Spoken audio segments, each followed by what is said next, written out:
Hello everyone, मैं प्रदीप कुमार आगाज IAS institute में आप सभी का स्वागत करता हूं। तो आइए आज के इस वीडियो में हम लोग बात करने वाले हैं शासन व्यवस्था। शासन व्यवस्था से रिलेटेड यूपीएससी के प्रीलिम्स और मेंस के लिए आज के जितने भी मोस्ट इंपोर्टेंट टॉपिक है हम आप लोगों के लिए लेकर आए हैं। तो चलिए देखते हैं। तो देखिए, प्रीलिम्स के लिए जो टॉपिक है वो अंतरराज्यीय जल विवाद और अंतरराज्यीय नदी जल विवाद अधिनियम 1956, महानदी जल विवाद न्यायाधिकरण महानदी। और मेंस के लिए जो टॉपिक है वो अंतरराज्यीय जल विवाद और समाधान। तो चलिए हम प्रीलिम्स और मेंस के इन सभी टॉपिक के बारे में पूरे विस्तार से चर्चा करते हैं। तो देखिए चर्चा में क्यों है, आइए समझते हैं। उड़ीसा ने अंतरराज्यीय नदी जल विवाद अधिनियम 1956 के तहत जल शक्ति मंत्रालय से शिकायत की है, जिसमें छत्तीसगढ़ पर गैर मानसून मौसम में महानदी में जल छोड़कर महानदी जल विवाद न्यायाधिकरण को गुमराह करने का आरोप लगाया है।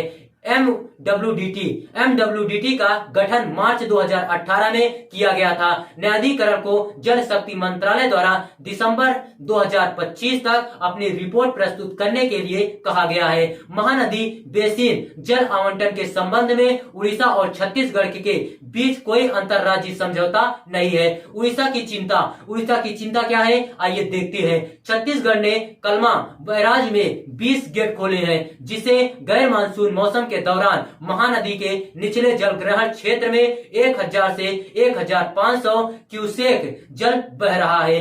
गैर मानसून मौसम में छत्तीसगढ़ द्वारा जल छोड़ने की अनिच्छा के कारण अक्सर महानदी के निचले जल ग्रहण क्षेत्र में पानी की अनुपलब्धता होती है। यह रबी फसलों को भी प्रभावित करता है और उड़ीसा में पेयजल की समस्या को भी बढ़ाता है। हालांकि इस बार छत्तीसगढ़ ने बिना किसी सूचना के जल छोड़ दिया है, जिसने महानदी के जल प्रबंधन पर चिंता जताई है। मानसून के दौरान राज्य को ऊपरी जल ग्रहण क्षेत्र में बाढ़ का सामना करना पड़ा और इस प्रकार उड़ीसा को बिना सूचित किए गेट खोल दिए जाते हैं। भारत में अंतरराज्यीय नदी जल विवाद क्या है, आइए देखते हैं। सबसे पहले हम लोग परिचय जानते हैं। तो देखिए, अंतरराज्यीय नदी जल विवाद आज भारतीय संघ में सबसे विवादास्पद मुद्दों में से एक है। कृष्णा जल विवाद, कावेरी जल विवाद और सतलुज यमुना लिंक नहर के हालिया मामले इसके कुछ उदाहरण है। अब तक विभिन्न अंतरराज्यीय जल विवाद न्यायाधिकरणों का गठन किया गया है,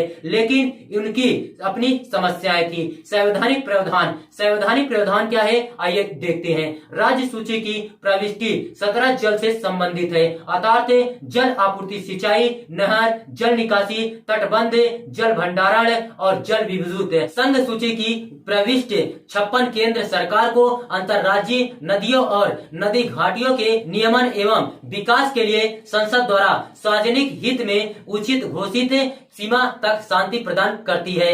अनुच्छेद 262 के अनुसार जल संबंधी विवादों के मामले में संसद विधि द्वारा किसी अंतरराज्यीय नदी या नदी घाटी के जल के उपयोग, वितरण या नियंत्रण के संबंध में किसी भी विवाद या शिकायत के निर्णय के लिए प्रावधान कर सकती है। संसद विधि द्वारा यह प्रावधान कर सकती है कि न तो सर्वोच्च न्यायालय और न ही कोई अन्य न्यायालय उपरोक्त वर्णित किसी भी विवाद या शिकायत के संबंध में क्षेत्राधिकार का प्रयोग करेगा।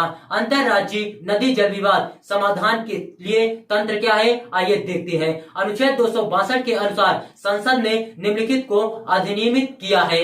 नदी बोर्ड अधिनियम 1956, इसने भारत सरकार को राज्य सरकारों के परामर्श से अंतरराज्यीय नदियों और नदी घाटियों के लिए बोर्ड स्थापित करने का अधिकार प्रदान किया है। आज तक कोई नदी बोर्ड नहीं बनाया गया है। अंतरराज्यीय जल विवाद अधिनियम 1956 यदि कोई विशेष राज्य अथवा राज्यों का समूह अधिकरण के गठन के लिए केंद्र से संपर्क करते हैं तो केंद्र सरकार को संबद्ध राज्यों के बीच परामर्श करके मामलों को हल करने का प्रयास करना चाहिए। यदि यह काम नहीं करता है तो केंद्र सरकार इस न्यायाधिकरण का गठन कर सकती है। नोट करने वाली बात, सर्वोच्च न्यायालय अधिकरण द्वारा दिए गए फार्मूले पर सवाल नहीं उठाएगा, लेकिन वह अधिकरण के कामकाज पर सवाल खड़े कर सकता सकता है। सरकारिया आयोग की प्रमुख सिफारिशों को शामिल करने के लिए अंतर्राज्यीय जल विवाद अधिनियम 1956 को वर्ष 2002 में संशोधन किया गया था। इन संशोधनों के बाद से जल विवाद न्यायाधिकरण की स्थापना के लिए 1 वर्ष की समय सीमा और निर्णय लेने के लिए 3 वर्ष की समय सीमा को अनिवार्य हो गया है। अंतर्राज्यीय जल विवाद प्राधिकरण के मुद्दे क्या है, आइए देखते हैं। लंबे समय तक चलने वाली कार्यवाही और विवाद समाधान में अत्यधिक देरी भारत में गोदावरी और कावेरी जैसे जल विवाद के समाधान में काफी देरी हुई है। इन कार्यवाही को परिभाषित करने वाले संस्थागत ढांचे और दिशा निर्देशों एवं अनुपालन सुनिश्चितता में अस्पष्टता। प्राधिकरण की संरचना बहुआयामी नहीं है, इसमें केवल न्यायपालिका के लोग शामिल है। सभी पक्षों के लिए स्वीकार्य जल संबंधी आंकड़ों का न होने से वर्तमान में अधिनिर्णय के लिए एक आधार रेखा स्थापित करना मुश्किल हो जाता है। जल और राजनीति के बीच बढ़ते गठजोड़ ने इन विवादों को वोट बैंक की राजनीति में बदल दिया है। इस राजनीतिकरण के कारण राज्यों द्वारा बढ़ती अवहेलना, विस्तारित मुकदमों और समाधान तंत्र प्रभावहीन हो गए हैं। जल विवादों के समाधान संबंधी उपाय। जल विवादों के समाधान संबंधी उपाय क्या है, आइए समझते हैं। अंतर्राज्यीय जल विवादों को अनुच्छेद 263 के तहत राष्ट्रपति द्वारा निर्मित अंतर्राज्यीय परिषद के तहत लाना, साथ ही आम सहमति आधारित निर्णय लेने की आवश्यकता है। राज्यों को प्रत्येक क्षेत्र में जल उपयोग दक्षता और जल संचय एवं जल पुनर्भरण हेतु प्रेरित किया जाना चाहिए, ताकि नदी के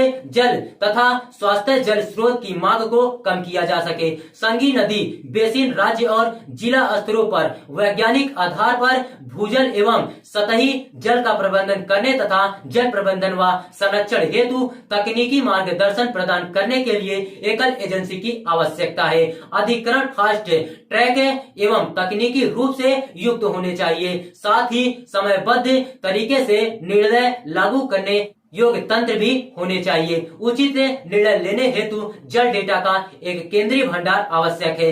केंद्र सरकार के लिए यह महत्वपूर्ण है कि वह अंतर्राज्यीय जल विवादों को सुलझाने में अधिक सक्रिय भूमिका निभाए। तो देखिए, अगर आप लोगों को इसका पीडीएफ चाहिए तो इसका पीडीएफ हम टेलीग्राम चैनल पर अपलोड कर देंगे। टेलीग्राम चैनल का नाम है आगाज IAS इंस्टीट्यूट और टेलीग्राम चैनल का लिंक हम इस वीडियो के डिस्क्रिप्शन में दे देंगे। आप यहाँ से भी जाकर टेलीग्राम चैनल को ज्वाइन कर सकते हैं और पीडीएफ डाउनलोड कर सकते हैं।